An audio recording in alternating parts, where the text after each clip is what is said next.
راستے میں ہیں، مدینے کے گورنر کی خواب میں اللہ کے رسول نظر آئے صلی اللہ علیہ وسلم. فرمایا ایک بندہ ہے، اس کا نام جہمی ہے، ایسی ایسی صورت ہے، اس کی داڑھی ایسی، جبہ ایسا، اسے واپس کر دو، مدینے میں آنے نہیں دینا. تو پولیس کے ساتھ گئے اور پورے قافلے میں ڈھونڈ کے ان کو پکڑا، چلو واپس جاؤ، تمہیں اندر آنے کی اجازت نہیں ہے. تو ان کو واپس کیا گیا. عاشق رسول تھے، کیا جاتے، تھوڑی دور پہ واپس گئے اور اپنے کپڑے پھاٹے، جسم کو ایسا بدلایا، کوئی میری صورت نہ پہچانے، کوئی فقیر جیسا بنا کے دوسرے قافلے کے ساتھ جڑ کے آ گئے. راستے میں پھر خواب میں نظر آئے اللہ کے رسول والی مدینہ کے، دیکھو دیکھو چولیاں بدل کے آ رہا ہے، ڈریس بدل کے آ رہا ہے، واپس کرو اسے. تو پھر یہ والی مدینہ سیکیورٹی کے ساتھ گئے اور ان کو واپس کیا. جب وہ واپس گئے تو پھر اور قافلے سے درخواست کی، دیکھو ایک بڑا سا صندوق مولو، اس کے اندر مجھے چھپا دو اور مجھے کسی طرح مدینے میں پہنچا دو.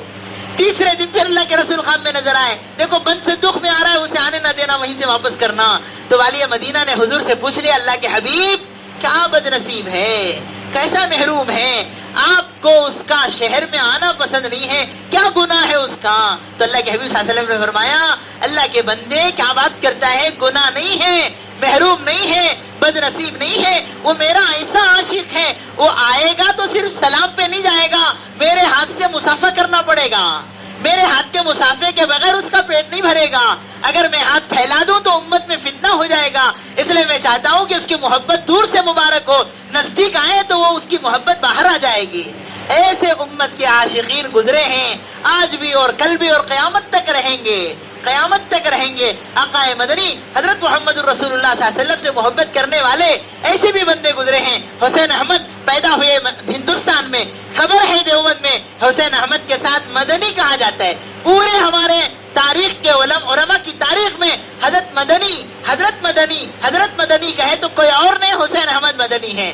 کیا ان پہ ایسا اللہ کو پسند آ گیا؟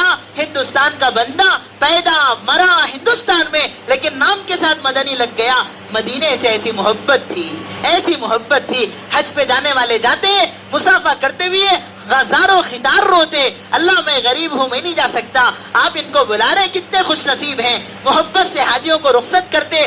جب حج کے 5 دن آتے، کھانا نہیں ہوتا، نیند نہیں آتی، کروٹیں بدلتے، روتے روتے وہ 5 دن گزرتے. اللہ تیرے عشاق آئے ہیں، آج عرفہ میں ہیں، آج منی میں ہیں، آج مزدلفہ میں ہیں. وہ رونا اللہ کو پسند آیا. اللہ نے بلایا، ایسا بلایا کہ جب وہ حج پہ گئے، ہمیشہ کے لیے حکومت نے ان سے درخواست کی، حسین احمد یہیں رک جاؤ. مدینہ پاک میں ان کو مسجد نبوی میں حضور کے خبر کے سامنے حدیث پڑھانے کی ذمہ داری سعودی گورنمنٹ دی. 17 سال اللہ کے رسول کے خبر کے سامنے بیٹھ کے عربوں کو حدیث پڑھائے ہیں. سب کہتے قال رسول اللہ، حسین احمد کہتے قال صاحب هذا البیت، یہ خبر والے نبی کا فرمان ہے، اس خبر والے پیغمبر نے کہا ہے. ایسا اللہ نے قبول فرمایا. کبھی ان کے لیے وہ جالی کھولی جاتی، اندر جاتے، اپنے داڑھی سے دھول صاف کرتے. اتنی محبت تھی ہمارے آقا صلی اللہ علیہ وسلم سے. حضور کو بھی ان کا ایسا والہانہ تعلق تھا. ایک مرتبہ بیٹھے ہیں، حدیث چلی ہے کہ انبیاء اپنے خبروں میں زندہ ہوتے ہیں، ان کے جسم کو مٹھی نہیں کھاتی. عرب کا مانتے، لاجک چاہیے، عقل کی بات چاہیے. حضرت مدنی نے کہا حدیث میں ایسا آ کر ہے، کہتے ہمیں نہیں سمجھ میں آتی بات. کہا مانو، کہا نہیں مانتے. کہا میرے نبی کو خبر میں زندہ دکھاؤں تو مانو گے؟ کہا دکھا دو. یوں اللہ کی طرف متوجہ ہوئے اور کہا دیکھو میرے نبی کو، پردہ ہٹا، اللہ کے رسول خبر کے اندر سب کو نظر آئے صلی اللہ علیہ وسلم. کیسا بندہ گزرا ہے حسین احمد مدنی. اللہ پاک کبھی کبھی اپنے بندوں کو ایسا بھی تعلق اپنے سے، اپنے نبی سے دے دیتے ہیں. اللہ کرے اس کا ذرہ اللہ ہمیں بھی نصیب فرمائے. تو بزرگوں، یہ سفر عشق و مستی کا سفر ہے، دیوانگی کا سفر ہے. جانے والے جائیں، نیتیں کر کے جائیں، اللہ ہمارا یہ سفر قبول ہو جائے. ڈرتے جائیں. اور بعض علماء نے یہ بھی لکھا ہے، بالکل ایک موت کا منظر ہوتا ہے. جیسے گھروں سے جنازے جاتے ہیں، ایسا ایک منظر ہوتا ہے. گھر والے روتے رخصت کرتے ہیں اور جانے والا بھی ویسے ہی کفن کی طرح 2 سفید چادریں لے کے جاتا ہے. اسی لیے علماء نے لکھا ہے لمبا سفر ہے اور لمبا زمانہ ہے، پتہ نہیں واپس ہی مقدر ہے کہ نہیں ہے. اسی لیے فرمایا جانے کی تو دعا مانگو، واپس آنے کی دعا مت مانگو. فرمایا اگر کوئی جنت المعلا میں دفن ہو گیا بڑا نصیب والا ہے. اما خدیجہ کی جہاں خبر ہو، بڑے بڑے صحابہ کی خبریں ہوں کہ بندہ خوش نصیب ہے. جنت البقیع میں اگر دفن ہو گیا, اللہ کے رسول کا وعدہ ہے میں محمد الرسول اللہ اس کی سفارش کروں گا جو میرے مدینے کے قبرستان میں دفن ہوتا ہے صلی اللہ علیہ وسلم. اتنے نصیب اللہ سب کو نہیں دیتے. حدیث میں ہے جو بندہ حج پہ گیا, عمرے پہ گیا, راستے میں یا وہاں جا کے انتقال ہو گیا, قیامت تک اس کے نام پہ حج کا ثواب لکھا جائے گا, قیامت تک اس کے نام پہ عمرے کا ثواب لکھا جاتا رہے گا. اس لیے فرمایا اللہ ہر ایک کو قبول نہیں کرتے, قبول ہو گیا تو بڑا نصیب والا ہے. ہمارے مینا مسجد کے بھی کوئی ساتھی انتقال ہوئے, اللہ ان کے اس سفر کو قبول فرما لے. کیا نام تھا؟ ماشاء اللہ. اللہ کرے اللہ عافیت کے ساتھ جن کو مقدر ہو. فرمایا اسی لیے جاتے وقت میں ایک وصیت نامہ بنائیں, لکھیں میرا لینا میرا دینا, میری ذمہ داریاں, کسی کو کہیں یہ میری امانت ہے. اگر کوئی خبر میرے بارے میں معلوم ہو جائے میں قبول ہو گیا ہوں, یہ پرچی کھولو, اس میں میں نے جیسا لکھا ہے فلاں کو اتنے فلاں کو اتنے, وہ سارے قرضوں کے ادا کرنے کی ذمہ داری تمہاری ہے. کسی اپنے محبوب ساتھی کو ذمہ داری دے کے جاؤ. ہمارے حضرت مفتی ریاض احمد صاحب دامت برکاتہم جو حج پہ گئے تو ہمارے حضرت مفتی کریم اللہ صاحب دامت برکاتہم کو پرچی لپیٹ کے ٹیپ ڈال کے ان کے حوالے کیے. دیکھو بیٹا امانت ہے, نہیں دیکھنا, اجازت نہیں ہے تم کو دیکھنے کی بھی. اگر میرے بارے میں کوئی خبر آ جائے کہ مجھے اللہ نے وہاں قبول کیا ہے تب کھولو, اور تمہاری ذمہ داری ہے اس پوری امانتوں کو تم ان تک پہنچاؤ. یہ وصیت کر کے گئے. تو ہمارے تمام بزرگوں کا یہ طریقہ رہا ہے. قرض لینا گناہ نہیں ہے حج کے سفر کے لیے, لیکن اس کی ادائیگی کے لیے ہمارے پاس کچھ انتظام ہو. شیخ الحدیث صاحب نے ساری زندگی قرضوں میں گزاری ہے, حج کا سفر بھی قرض کر کے کرے ہیں, لیکن جانے سے پہلے کہتے میں انتقال ہو جاؤں, میرا کتب خانہ ہے اسے بیچ کے قرض ادا کرنا. اس طریقے سے جگہ ہے, پلاٹ ہے, سننا ہے, بول کے جا سکتے. اگر قبول ہو گیا تو میری یہ ذمہ داری فلاں فلاں چیزوں کے ذریعے ادا کرا دو. بہرحال حج کا یہ سفر آج ہمارے کئی ساتھی جا رہے ہیں, ہمارے شہر سے, علاقے سے, اور پورے ملک سے, پورے عالم سے. کچھ جا چکے ہیں, کچھ جا رہے ہیں. اللہ سب کے حج کو قبول فرمائے, اللہ ان کے سفروں کو آسان فرمائے. ہمارے نبی نے دونوں دعائیں مانگی ہیں, تقبلھا منی ویسرھا لی. اللہ اس سفر کو قبول بھی فرما, آسان بھی فرما. اس لیے ہم سب کو دعائیں مانگنی چاہیے. اللہ مبارک کرے جانے والے ان حاجیوں کو ہم محبت کی نظروں سے دیکھیں. اس کے بعد آگے ہماری بھی تمنا ہو, ہماری بھی تمنا ہو. ہمارے ایک بزرگ گزرے ہیں عبد المالک صدیقی صاحب رحمۃ اللہ علیہ, ان کے بارے میں ہے حاجیوں کو دیکھ کے بڑا ان کو رشک آتا. طاقت نہیں تھی, غربت تھی, تو حج کیمپ میں چلے جاتے, حج ہاؤس میں چلے جاتے. ہر جانے والی کی سواری کو ایسا دیکھتے ان کو رونا آتا. ایسا ہی گزرا. ایک مرتبہ اللہ کے رسول صلی اللہ علیہ وسلم خواب میں نظر آئے. عبد المالک آتا نہیں ہمارے پاس, ہمارا دیدار نہیں کرتا. کہا حضرت میرے پاس طاقت نہیں ہے, میں غریب آدمی ہوں. کہا ہم کہہ دیں گے تیرا انتظام ہو جائے گا. اللہ کے نبی صلی اللہ علیہ وسلم نے کہا ہم کہہ دیں گے, دل سے کہنا ہے تمہارا انتظام ہو جائے گا. یہ خواب دیکھا, پتہ نہیں ان پر کیا حالت تاری ہوئی. اس کے بعد حج کے دن آنے سے پہلے کوئی آتا, حضرت اس سال ہم آپ کو حج کرانا چاہتے ہیں, ہم حج کرانا چاہتے ہیں. قریب 17 مرتبہ انہوں نے حج کیا.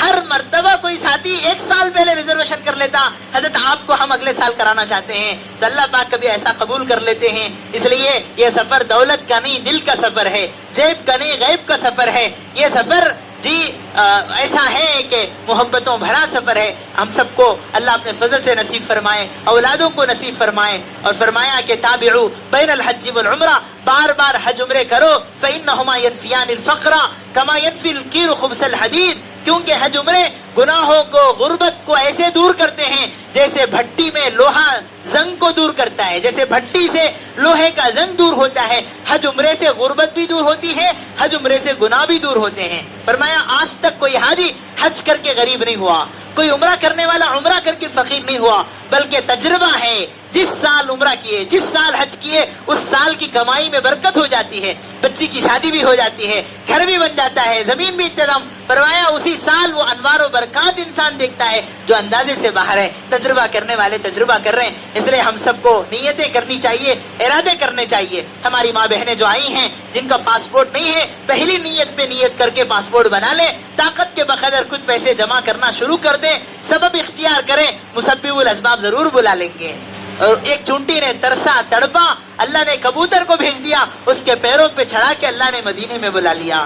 فرمایا ہمارے بچوں کو ذہن بناؤ, بیٹا تم کو بھی حج پہ جانا ہے, عمرے پہ جانا ہے. ہمارے کچھ بچے ایسے بھی ہیں, بزرگان دین ان کے پاس آتے, بیٹا یہ 100 روپے رکھو, ہماری طرف سے تمہیں تحفہ ہے, انعام ہے. پھر پوچھتے کیا کرو گے, کہ حضرت یہ پیسہ میں عمرے میں لے جانے کے لیے استعمال کروں گا, یہ پیسے میں ہنڈی میں ڈال رہا ہوں عمرے پہ جانے کے لیے. معصوم بچوں کے دلوں میں ایسے جذبے ہو کہ میرا یہ پیسہ موبائل مولنے کے لیے نہیں, گاڑی مولنے کے لیے نہیں, بلیٹ مولنے کے لیے نہیں، میرا یہ پیسہ عمرے کے لیے کام آ جائے، ایسے بچوں کا جذبے بنائیں. اللہ توفیق عطا فرمائے، قبول فرمائے. اللہ اپنے فضل سے ان حجاج کرام کے جانے کے بعد غائبانہ ان کے گھر بار کی، کاروبار کی، ان سے نسبت رکھنے والی ہر چیز کی اللہ حفاظت فرمائے. آمین. وآخر دعوانا ان الحمد للہ رب العالمین.